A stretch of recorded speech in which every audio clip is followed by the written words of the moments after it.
अपने YouTube channel global science IQ में आप सभी लोगों का मैं हार्दिक स्वागत करती हूँ।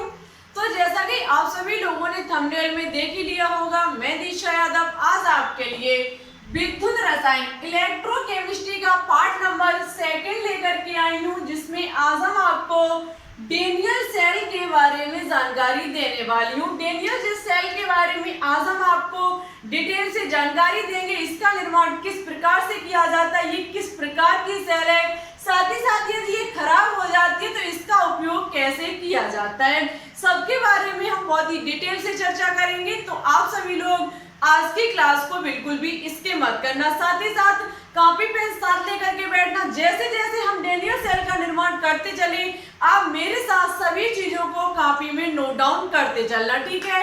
और इसी के साथ साथ यदि आपको आज की क्लास अच्छी लगे, पसंद आए, तो प्लीज इसे लाइक एंड दोस्तों के साथ शेयर करना बिल्कुल भी ना भूलें। चैनल पर न्यू हो तो प्लीज इसे सब्सक्राइब करके बेल आइकन को प्रेस ऑल पर क्लिक कर लें, जिससे हमारी अन्य आने वाली वीडियो के नोटिफिकेशन आपके पास सबसे पहले पहुंच सके।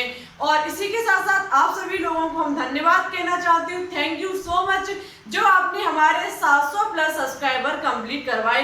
इसी प्रकार से इस ग्लोबल साइंस IQ परिवार को और थोड़ा ग्रो कराइए, 1K सब्सक्राइबर तक कंप्लीट करा दीजिए, जिससे कि आपकी लाइव क्लास चलनी स्टार्ट हो जाए, ठीक है। थोड़ा और सपोर्ट कीजिए, थोड़ा और ग्रो कराइए इस चैनल को बहुत ही जल्द। यदि आप लोगों ने चाहा तो अपने इस प्यारे से चैनल को बहुत ही जल्द लाइव क्लास तक पहुंचा देंगे, ठीक है। कोशिश करना हमारे प्रिय स्टूडेंट्स कि 1K सब्सक्राइबर बहुत ही जल्द कंप्लीट हो जाए। चलिए टाइम ना वेस्ट करते हुए बात करते हैं आज के टॉपिक पर। इसी के साथ एक सूचना और हम आपको दे देते हैं कि आपको अब इवनिंग में ऑर्गेनिक केमिस्ट्री भी कराई जाएगी। आज हम कोशिश करेंगे कि आपको इवनिंग में ऑर्गेनिक केमिस्ट्री का पार्ट दे सके। जहाँ तक है वहां तक आपकी आज इवनिंग में ऑर्गेनिक केमिस्ट्री आएगी। उसके लिए रेडी रहे, क्योंकि अब ऑर्गेनिक केमिस्ट्री भी आपकी हमें फिनिश करानी है, क्योंकि अब आपके एग्जाम का फॉर्म ज्यादा दूर नहीं है। बहुत ही जल्द CP नेट के फॉर्म आने वाले। अपनी तैयारी को कंटिन्यू रखिए, अच्छे से मेहनत कीजिए, जिससे कि 2021 में आपका सपना जो है वो पूरा हो जाए। चलिए अब बात करते हैं डेनियल सेल पर। ये सेल देखो दो चीजों से मिलकर के बनी होती है। इसमें जिंक और कॉपर दो चीजें काम में आती हैं। कौन कौन? जिंक और कॉपर, ठीक है। अब आपको पता है यहाँ पर जिंक या फिर कॉपर। सबसे पहले डेनियल सेल आपको पता है कि उदाहरण किसका है। हमने आपको बताया था डेनियल सेल जो है वो विद्युत रासायनिक सेल, जिसे वोल्टेज सेल या फिर गैल्वेनिक सेल कहा जाता है, उसका उदाहरण है कौन? Daniel cell. इसमें क्या होगा? रासायनिक ऊर्जा से विद्युत ऊर्जा मीन्स कुछ केमिकल रिएक्शन होंगी, उससे हमें करंट प्राप्त होगा। किसमें? डेनियल सेल में। क्योंकि ये किसका उदाहरण है? ये गैल्वेनिक सेल, वोल्टेज सेल, जिसे कहा जाता है विद्युत रासायनिक सेल, उसका एक उदाहरण है, जिसमें कुछ केमिकल रिएक्शनें होती हैं, रासायनिक क्रियाएं होती हैं, उससे हमें करंट की प्राप्ति होती है, ठीक है। यहाँ पर दो चीजें काम में आती हैं, एक जिंक और दूसरा हमारा कॉपर, ठीक है। अब बात की जाए यहाँ डेनियल सेल, आपको पता है किसी भी सेल में एक चीज का ऑक्सीकरण होगा और दूसरे का अपचयन होगा। अब हम कैसे पता चलाएंगे कि किसका ऑक्सीकरण होगा और किसका अपचयन होगा? सबसे पहले ऑक्सीकरण और अपचयन के बारे में हम आपको थोड़ी सी जानकारी दे देते हैं। ये चैप्टर, ये इलेक्ट्रोकेमिस्ट्री जैसे ही फिनिश होगा, ये चैप्टर जैसे ही फिनिश होगा, वैसे ही आपका रेडॉक्स चैप्टर हम स्टार्ट करेंगे। वेरी वेरी इंपॉर्टेंट है ये चैप्टर, क्योंकि पिछली ईयर इससे बहुत सारे क्वेश्चंस एग्जाम में पूछे गए थे, ठीक है। देखो रेडॉक्स जो होता है वो रिडक्शन प्लस ऑक्सीडेशन।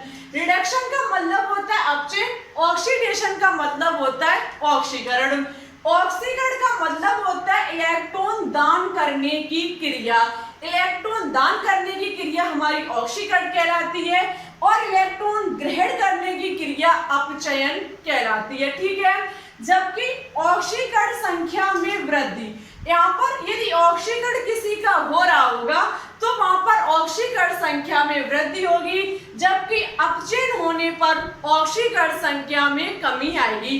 देखो इलेक्ट्रॉन का दान करना, जैसे कि हमारी Na सोडियम जो होती है, Na आपकी सोडियम जो होती है वो इलेक्ट्रॉन को दान करके Na+ में परिवर्तित हो जाती है। ये एक इलेक्ट्रॉनों का क्या करती है, दान करती है।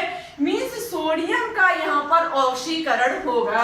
क्या होगा, सोडियम का यहाँ पर ऑक्सीकरण होगा। अब याद रखना, यहाँ पर ऑक्सीकरण होगा तो आपकी ऑक्सीकरण संख्या में कैसे वृद्धि होगी। यहाँ पर ऑक्सीकरण संख्या कितनी थी, 0, जबकि यहाँ पर कितनी हो गई, +1। स्टूडेंट्स 0 और +1 कौन सी अधिक होगी, +1 अधिक होगी। मीन्स ऑक्सीकरण होने पर ऑक्सीकरण संख्या में वृद्धि होती है। जबकि अपचयन की बात की जाए तो जैसे कि हमारा क्लोरीन एक इलेक्ट्रॉन को ग्रहण करके Cl- में परिवर्तित हो जाता है। किसमें परिवर्तित हो जाता है, Cl- में परिवर्तित हो जाता है। यहाँ पर इसकी ऑक्सीकरण संख्या 0 थी, जबकि यहाँ पर जाकर के -1 हो गई। 0 से भी नीचे चला गया, -1 हो गया। मीन्स इसकी ऑक्सीकरण संख्या में कमी आई। जहां पर वृद्धि वहां पर ऑक्सीकरण, जहां पर कहने का मतलब है जहां पर कमी होगी वहां पर अपचयन होगा। ठीक है, अब यहाँ पर जिंक और कॉपर की बात की जाए तो दोनों हमारी Cu2+ Zn2+ होता है। अब देखो ऐसी जब आपके सामने पोजीशन आ जाए तो उस टाइम देखा जाता है क्रियाशीलता को कि किसकी क्रियाशीलता अधिक है और किसकी कम है।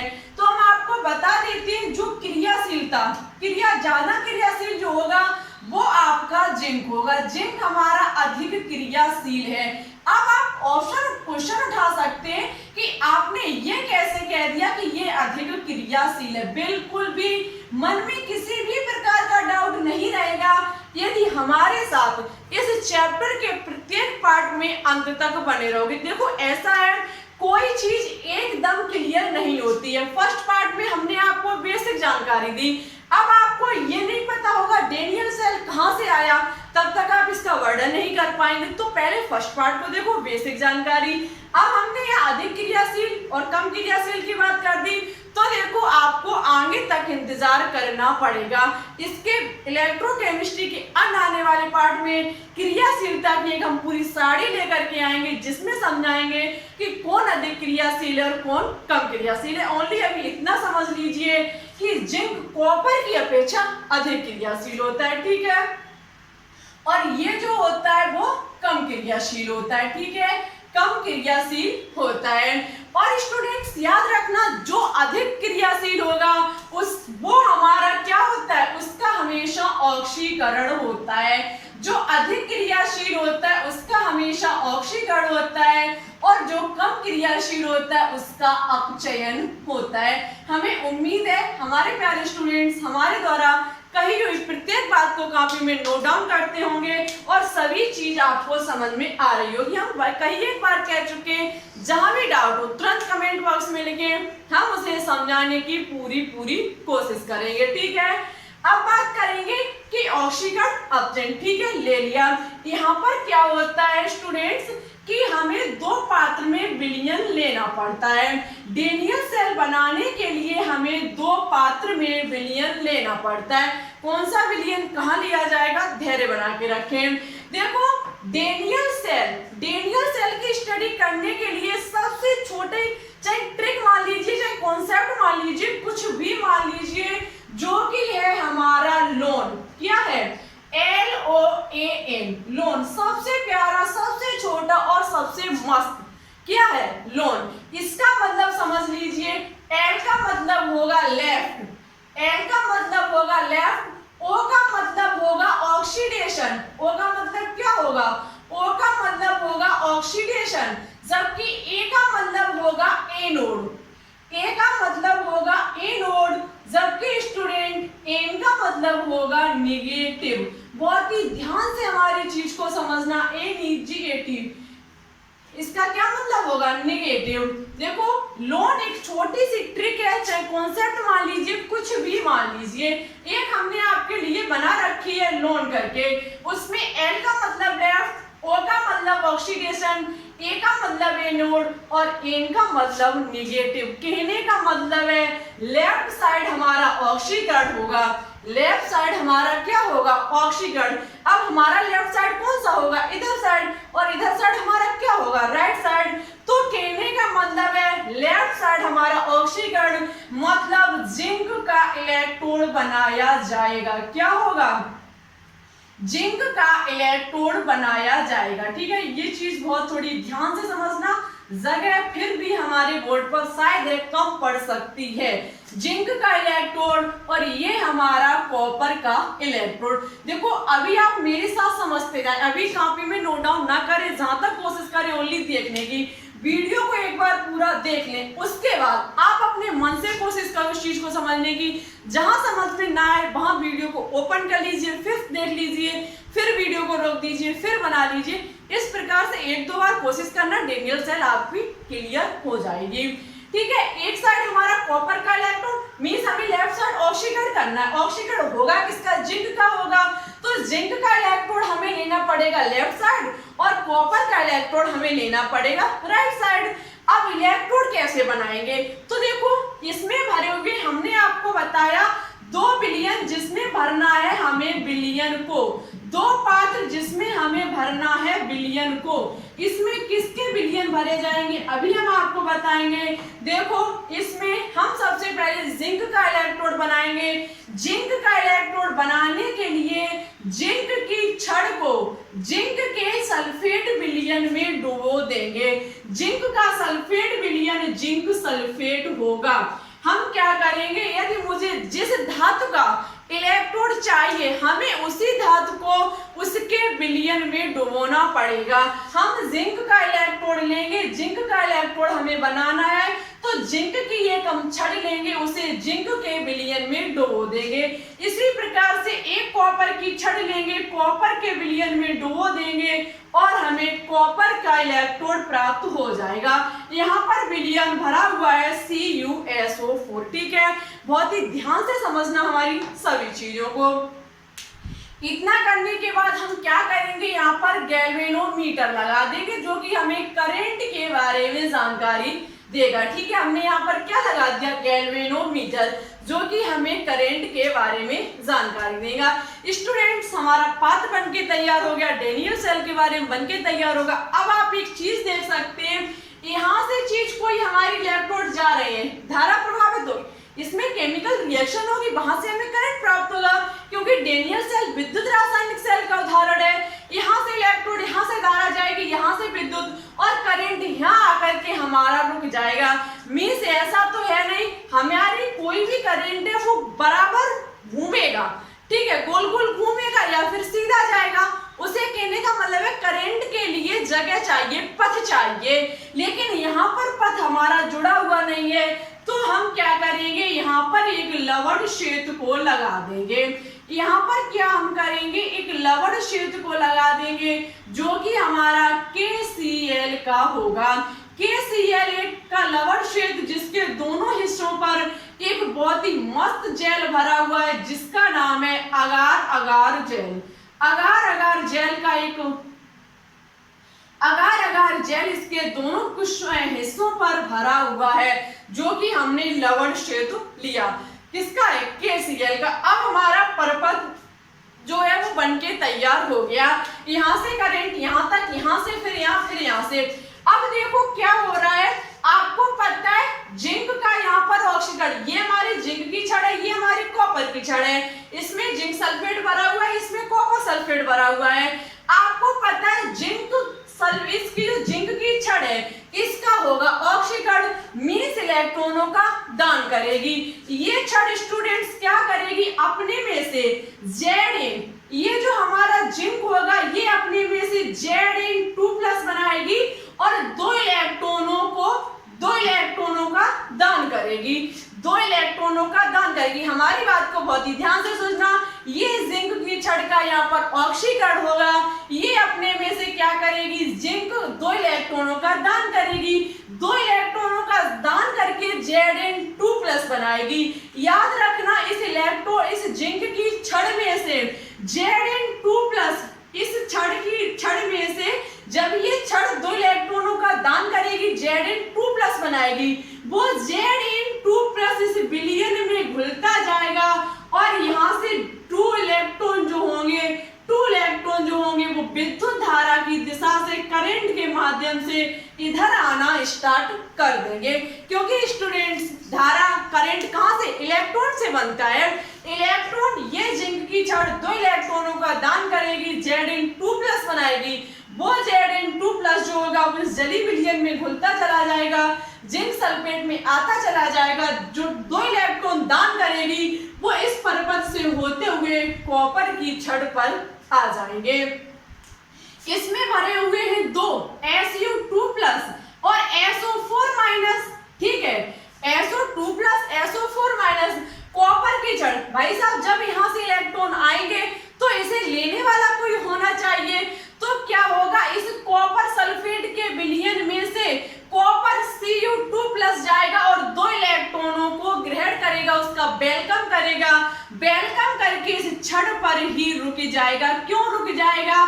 क्योंकि यहाँ पर ये जली विलयन में था, यहाँ पर आकर के ये सॉलिड बन जाएगा और इस छड़ पर बैठ जाएगा। बहुत ही ध्यान से सुनना, ये क्रिया हमारी कंटिन्यू चलती रहेगी। ये छड़ 2 इलेक्ट्रॉनों का दान करेगी, Zn2+ विलयन में घुलता चला जाएगा। 2 इलेक्ट्रॉन इस पर्पस से होते हुए यहाँ जाएंगे, इसका वेलकम Cu2+ करेगा। इसका वेलकम Cu2+ करके क्या करेगा, इस विलयन से जाएगा और इस छड़ पर ही ठहर जाएगा ठोस अवस्था में। कहने का मतलब है Cu2+ जाएगा, 2 इलेक्ट्रॉनों को ग्रहण करके Cu सॉलिड में चेंज हो जाएगा। इतना काम आपको आई होप समझ में आ चुका होगा। एक स्थिति स्टूडेंट्स, लगातार ये हमारी डेनियल सेल काम करती रहेगी। एक समय ऐसा आएगा कि ये डेनियल सेल काम करना बंद कर देगी। क्वेश्चन आपका उठ सकता है कि क्यों कर देगी, तो इसका रीजन ये है कि एक समय ऐसा आएगा कि जिंक की छड़ में से, जिंक की छड़ यहाँ से पतली होती चली जाएगी, कॉपर की छड़ यहाँ से मोटी होती चली जाएगी। इस जिंक की छड़ में से Zn2+ इतने विलयन में घुल जाएंगे कि ये अन्य Zn2+ को प्रतिकर्षण करना स्टार्ट कर देगी। क्यों? क्योंकि ये Zn2+ छोड़ रहा है छड़, ये छड़ जो है वो Zn2+ को छोड़ रही है और यहाँ पर Zn2+ घुल रहा है। एक समय क्या आएगा कि ये Zn2+ इस पूरे विलयन पर अपना कब्जा कर लेगा, अपना कहने का मतलब है ये कब्जा कर लेगा, जमा कर लेगा और Zn2+ को ये ग्रहण नहीं करेगा। तो आपको पता है प्लस प्लस एक दूसरे को प्रतिकर्षण करते हैं और Zn2+ इसमें आ नहीं पाएगा। यहाँ Zn2+ जब आ नहीं पाएगा और यहाँ क्या होगा कि कॉपर सल्फेट के विलयन में से कॉपर यहाँ इतना चला जाएगा कि SO4 की अधिकता, कहने का मतलब है SO4 की अधिकता अधिक हो जाएगी। ये अधिक हो जाएगा, ये बचे हुए Cu2+ पर कब्जा कर लेगा। Cu2+ SO4- एक दूसरे को आकर्षण करेंगे। ये पहले बराबर संख्या में थे, लेकिन Cu2+ यहाँ से जाते जाएंगे विलयन में SO4 की अधिकता बढ़ती जाएगी। लगातार SO4 इस पर कब्जा कर लेगा, बचे हुए Cu2+ को एकदम बहुत ही स्ट्रॉन्ग तरीके से कस लेगा। ये Cu2+ को जाने नहीं देगा, ये Zn2+ को आने नहीं देगा। हमारी सेल जो होगी वो काम करना बंद कर देगी। आई होप ये मजेदार स्टोरी आपको समझ में आ चुकी होगी। अब यहाँ पर क्या होगा, यदि अब हमारी डेनियल सेल, यहाँ पर केमिकल रिएक्शनें हो रही थी, हमें करंट प्राप्त हो रहा था, हम अपनी डेनियल सेल का यूज कर रहे थे। डेनियल सेल बाई चांस आपने देखा होगा कभी कभी रिमोट की सेल काम करना बंद कर देती, लेकिन ज्यादा प्रेशर डालने पर वो काम करना स्टार्ट कर देती कुछ दिनों के लिए। यहाँ पर स्टूडेंट्स क्या होगा, इस लवण सेतु में भरा हुआ KCl हमारे काम में आएगा। कैसे आएगा तो हम आपको बता देते हैं। इस KCl में से Cl- जो होगा वो इसमें आएगा और K+ जो होगा वो इसमें जाएगा। ये Cl- Zn2+, ये लवण सेतु में से Cl- Zn2+ के साथ क्रिया करके ZnCl2 का निर्माण कर लेगा। ठीक है, ZnCl2 का निर्माण कर लेगा, जबकि ये K इसके साथ क्रिया करके किसका निर्माण कर लेगा, K2SO4। SO4 का। ये K2SO4 बना लेगा, ये ZnCl2 इसके साथ आपस में मिल जाएंगे, Zn2 प्लस Cl माइनस आपस में प्यार मोहब्बत के कारण बंध जाएंगे। स्टूडेंट्स, हमारी क्रिया होनी स्टार्ट हो जाएगी। यहाँ पर के इस SO4 के प्यार मोहब्बत में बंद करके नीचे बैठ जाएगा। हमारा विलयन कुछ देर के लिए खाली हो जाएगा। कहने का मतलब है ये जो कब्जा किए हुए था वो कब्जा कुछ देर के लिए कम हो जाएगा, तो हमारी डेनियल सेल फिर से काम करना स्टार्ट कर देगी, फिर से Zn2 प्लस इसमें आना स्टार्ट कर देंगे। SO4 जो Cu2 प्लस को बंदी बनाए हुए थे वो इसको छोड़ देगा और K को अपना लेगा, फिर ये हमारा Cu2 प्लस इसमें जाना स्टार्ट कर देगा, Zn2 प्लस इसमें गिरना स्टार्ट कर देगा। हमारी डेनियल सेल फिर से काम करना स्टार्ट कर देगी। इस प्रकार से हमारी डेनियल सेल काम में लाई जाती है। खराब होने के बाद किस प्रकार से ये काम आती है हम आपको डिटेल से बता चुके।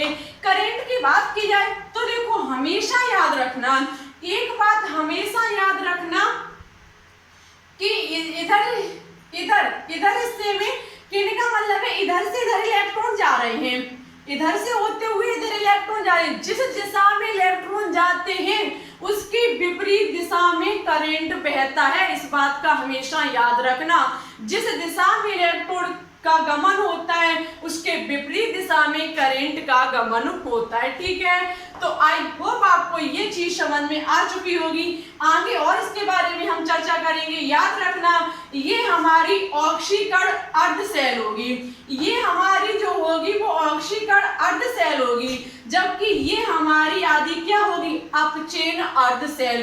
देखा जाए तो ये आदि सेल दोनों मिलकर के एक डेनियल सेल का निर्माण करती हैं। आप देख सकते हैं कि Zn ने Zn2 प्लस बनाया, 2 इलेक्ट्रॉन को छोड़ा। Cu ने क्या किया, Cu2 प्लस ने 2 इलेक्ट्रॉन को लिया और Cu बनाया। ये 2 इलेक्ट्रॉन इस इलेक्ट्रॉन से कट जाएंगे, हमारा बचेगा क्या, Zn solid Cu2 plus aqueous जलीय विलयन इक्वल टू Zn2 प्लस जो होगा वो हमारा एक्वस में होगा और हमारा Cu सॉलिड में होगा। मीन्स हमारी ये दो पूरी सेल होगी। ठीक है, ये हमारी पूरी सेल अभिक्रिया होगी। जबकि इसकी बात की जाए तो ये हमारी ऑक्सीकरण अभिक्रिया है, ऑक्सीकरण अर्ध अभिक्रिया, ये हमारी अपचयन अर्ध अभिक्रिया है। ठीक है, इस प्रकार से एक बार हम फिर से बहुत ही स्पीड में हम आपको फिर से समझा देते हैं। डेनियल सेल में 2 चीजें काम में आती हैं, जिंक और कॉपर। जिंक और कॉपर में क्या होगा, एक हमारा ऑक्सीकरण करेगा तो दूसरा अपचयन। कौन ऑक्सीकरण करेगा, कौन अपचयन करेगा, तो देखो इलेक्ट्रॉन दान करने की क्रिया हमारी ऑक्सीकरण, इलेक्ट्रॉन ग्रहण करने की क्रिया हमारी अपचयन। ऑक्सीकरण संख्या में वृद्धि ऑक्सीकरण संख्या में कमी हमारी अपचयन। यहाँ पर क्या होगा, जो अधिक क्रियाशील होगा उसका ऑक्सीकरण, जो कम क्रियाशील होगा उसका अपचयन। ये दोनों क्या होते हैं, क्रियाशील ना क्रियाशील, कैसे पता चलेगा, तो आगे आने वाले पार्ट को देखना बिल्कुल भी ना भूलें। उसमें आपको एक श्रेणी के माध्यम से हम आपको बताएंगे। ठीक है, यहाँ पर एक कॉन्सेप्ट याद रखना पड़ेगा, वो होगा लोन कॉन्सेप्ट। एक बात और हम आपको बता देते हैं जो कि बहुत ही इंपॉर्टेंट थी, वो तो भूल ही गए होते हम। देखो अब यहाँ पर क्या होगा, ऑक्सीकरण लेफ्ट साइड, ठीक है, ऑक्सीकरण हमारा लेफ्ट साइड होगा। मीन्स ये हमारा ऋण हिस्सा होगा, निगेटिव हिस्सा होगा। निगेटिव हिस्से के साथ साथ ये हमारा एनोड होगा। अभी तक आप शायद पढ़ते आए होंगे, एनोड का मतलब धन, एनोड का मतलब धन सिरा, कैथोड का मतलब माइनस सिरा। सबसे इंपॉर्टेंट पॉइंट, डेनियल सेल में इसका ठीक विपरीत होता है। एनोड सिरा हमारा माइनस होता है और कैथोड सिरा हमारा पॉजिटिव होता है। बहुत ही ध्यान से समझना इस चीज को। डेनियल सेल में हमेशा विपरीत होता है। इसमें क्या होता है, एनोड हमारा वैसे प्लस होता है लेकिन यहाँ पर निगेटिव होगा, कैथोड हमेशा माइनस होता है। डेनियल सेल में प्लस सिरा माना जाता है। ठीक है, इस चीज का आप बहुत ही विशेष ध्यान रखना। लेफ्ट साइड हमारा ऑक्सीकरण होगा, मीन्स जिंक भी हम छड़ लेंगे, जिंक के विलयन में डुबोएंगे तो हमारा जिंक का इलेक्ट्रोड बन जाएगा। कॉपर के विलयन में कॉपर की छड़ को डुबोएंगे, कॉपर का इलेक्ट्रोड बन जाएगा। हम गैल्वेनोमीटर को लगाएंगे, हमें विद्युत धारा का पता चलेगा, करंट का पता चलेगा। इस परपथ को पूरा करने के लिए हम लवर्स छिद्र जलाएंगे, जिसके दोनों हिस्सों पर अगार अगार जेल भरा होगा। ठीक है, यहाँ पर क्रिया करना स्टार्ट होगी। जिंक की छड़ में से 2 इलेक्ट्रॉन क्या होगी, दान करेगी। Zn2+ इस विलयन में घुलता चला जाएगा, इस विलयन में से Cu2+ इस छड़ पर चलता चला जाएगा। यहाँ पर बहुत अधिक Cu2+ होगा और ये छड़ हमारी मोटी होती चली जाएगी, ये एक समय बाद पतली होती चली जाएगी। Zn2+ इस विलयन में इतना घुल जाएगा कि ये आने वाले Zn2+ को आने नहीं देगा और SO4 इतना कब्जा कर लेगा इस पर कि ये अपने में से और Cu2+ को जाने नहीं देगा। हमारी सेल काम करना बंद कर देगी। तब हमारे भाई साहब काम आएंगे KCl, जिसमें से Cl जो होगा वो Zn2+ को बंदी बनाकर ZnCl2 बना लेगा और K जो होगा वो SO4 को और बंदी बनाकर K2SO4 बना लेगा। हमारा फिर से डेनियल सेल काम करना स्टार्ट कर देगी। इलेक्ट्रोड की दिशा ये होगी तो करंट की दिशा विपरीत होगी। इलेक्ट्रोड इधर से इधर जा रही है और करंट हमारी इधर से इधर बह रही है। ठीक है, ये हमारी जो होगी वो अर्धव क्रिया, ये हमारी ऑक्सीकरण अर्धव क्रिया, ये हमारी अपचयन अर्धव क्रिया होगी। दोनों को मिलाएंगे तो हमारी शैल अपक्रिया का निर्माण हो जाएगा। एक चीज और थोड़ी हम आपको समझा देते हैं यहीं पर। यदि सेल निरूपण की बात की जाए, छोटी भाषा में बात की जाए कि सेल का निरूपण कैसे होगा, तो हम आपको बता देते हैं सेल निरूपण कैसे होगा। एक छोटी सी चीज में समझ लीजिए, जैसे कि ये हमारा एनोड है, ये हमारा कैथोड है। ठीक है, ये हमारा कैथोड है। ठीक है, ये दो, इसको अलग कौन कर रहा है, कैथोड एनोड को, हमारा लवण क्षेत्र। हम छोटी सी चीज में समझा रहे हैं, मीन सेल निरूपण है ये लवण क्षेत्र, जो कि हमारे एनोड और कैथोड दोनों हिस्सों को अलग कर रहा है। उसके बाद यहाँ पर हमारा Zn जो है वो Zn2+ में बदल रहा है, जबकि ये हमारा Cu2+ जो है वो Cu में बदल रहा है। ठीक है, ये हमारा माइनस सिरा है, ये हमारा प्लस सिरा है। ये हमारा पहले क्या था, सॉलिड, जो कि एक्वस जलीय विलयन, ये हमारा जलीय विलयन था, किसमें हो रहा है, सॉलिड में। इस प्रकार से हम सेल निरूपण कर सकते हैं। ठीक है, इस प्रकार से हमारी डेनियल सेल काम में आई जाती है। आई होप आपको डेनियल सेल समझ में आ चुकी होगी। इसके आगे की चर्चा जो होगी वो आपको नेक्स्ट क्लास में देखने को मिलेगी। आई होप आपको ये चीज समझ में आ चुकी होगी। मन में किसी भी प्रकार का डाउट हो, किसी भी प्रकार की शंका हो, कमेंट बॉक्स में कमेंट करके बता देना। हम आपको नेक्स्ट क्लास में समझाने की पूरी कोशिश करेंगे। अब आपको कमेंट बॉक्स में विद्युत रसायन इलेक्ट्रोकेमिस्ट्री की परिभाषा लिखनी होगी। साथ ही साथ जो आपकी विद्युत रासायनिक सेल है, विद्युत अपघटनीय सेल है, ये क्या होती है, इन दोनों के बारे में आज आपको कमेंट बॉक्स में कमेंट करके बताना होगा। क्लास कैसी लगी जरूर बताएं और थोड़ा वीडियो को लाइक करें, शेयर करें। अच्छी लगे तो इसे शेयर करना बिल्कुल भी ना भूलें। चैनल पर न्यू हो तो प्लीज इसे सब्सक्राइब करके बेल आइकन को प्रेस ऑल पर क्लिक कर लें, जिससे हमारी अन्य आने वाली वीडियो के नोटिफिकेशन आपके पास सबसे पहले पहुंच सके। आई होप आपको डेनियल सेल समझ में आ चुकी होगी। डाउट हो बता देना, हम आपको फिर से समझाने की कोशिश करेंगे। ठीक है, इसी के साथ इस चैनल को थोड़ा और ग्रो कराइए, थोड़ा 1000 सब्सक्राइबर तक कंप्लीट करा दीजिए, क्योंकि आप लोगों के कमेंट आते हैं कि केमिस्ट्री की लाइव क्लास चलनी कब स्टार्ट होगी। बता देते हैं, ये यूट्यूब का रूल है कि जब तक 1000 सब्सक्राइबर कंप्लीट नहीं होंगे तब तक लाइव क्लास स्टार्ट नहीं हो सकती है। 1000 सब्सक्राइबर कंप्लीट करा दीजिए, हम आपकी लाइव क्लास को स्टार्ट कर देंगे। चलिए चलते हैं, ज्यादा कुछ ना कहते हुए। Thanks for watching this video. जय हिंद, जय भारत, ऑल द बेस्ट।